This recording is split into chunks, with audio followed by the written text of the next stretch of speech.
Presenting to you a circuit. That's a simple circuit. Practically, it's a level switch. That means it determines whether there's material at a particular level of a cone. Meaning the material is solid in this case, because this one is designed for solid materials.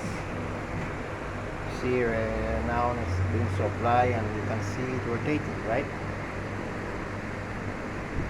Yeah.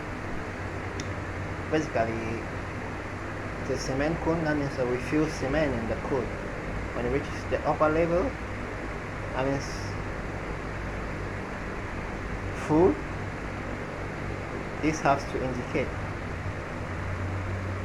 This switch here has to turn on, so it indicates that the cone is full, so that we stop filling the process. Filling the cone, I mean.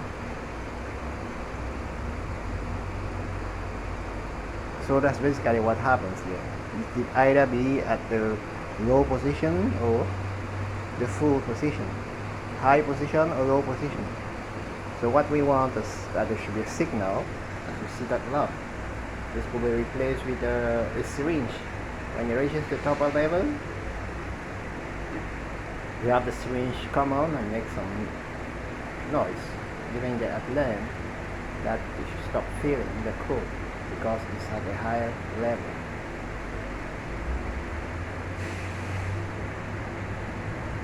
Okay. See you in another video for more explanation on the diagram. Empty, you see it turning, no problem, it's empty. It can be rotating like that. So long as we are filling the cone till it reaches the upper level, higher level, the material is gonna stop the rotation. Yeah. And you see here, the lamp is on. That's an alarm telling you that the cone is at the upper position, so you need to stop the filling. When it's empty, it goes off. Keep on turning.